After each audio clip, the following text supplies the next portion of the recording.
салам шапағаты біз үшін Алла Тағаладан кешірім сұрайды сәждеге барып. Қарилардың шапағаты 70 адамнан.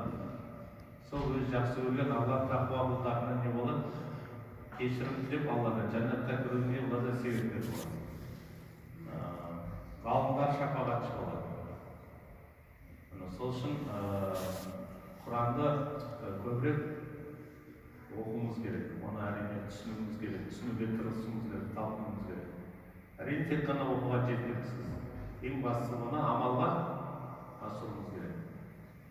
Хазірет Омар радиаллаху анху бір Бақара сүресінің өзін 286 аятта, енді қазір зерек балдар бір жылда Құран жаттап алады. Әрі кетсе 2 жылда. Жастар. Бірақ пайғамбарымыз Хазірет Омар радиаллаху анху бір Бақара сүресін 10 жыл жаттаған екен. Неге? Жаттап ала алмады ма? Жоқ, жаттап алды. Ол кісілер сахабалар Құран аятын оқыған соң оны жаттайды екен. Оған амалға асырады екен.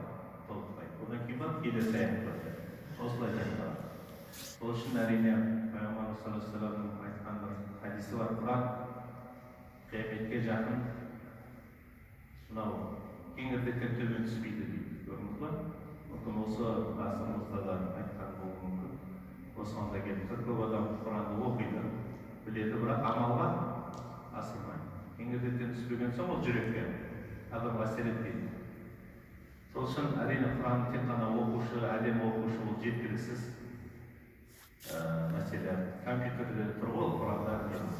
Мәселе оны амалға асыруымыз керек. Ол біз үшін түскен. Оны өмірге, отбасымызға, әлеуметтік қоғамда жүрген жерімізде қолдан келгенше Құранды өмірге, амалға асырып жүру керек. Пайғамбарымыз саллаллаху алейхи ва саллям сол жүріп жүрген тірі Құран еді. Пайғамбарымыз саллаллаху алейхи ва саллям мінез құлқын сұраған Хазірет Айша анамыздан сахабалар. Сонда сендер Құран оқымайсыңдар ма?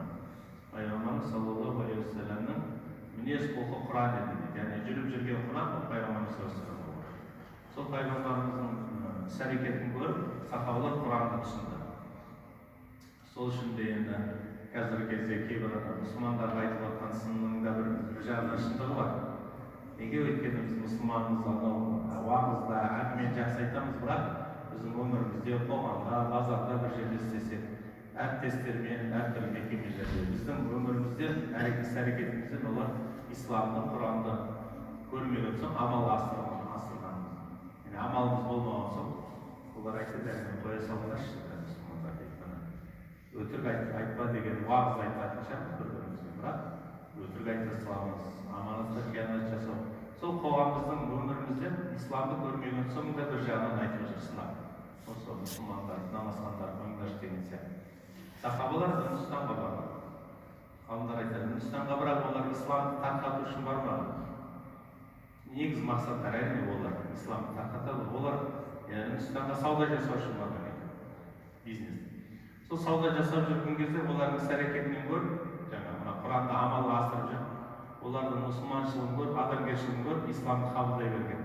Қазіргі Үндістандағы мұсылмандардың сол кездегі ата бабалары. Сол үшін құрметті жамағат, әрине Құранды оқыған соң оны амалға асыруға қолдан келгенше тырысуымыз керек.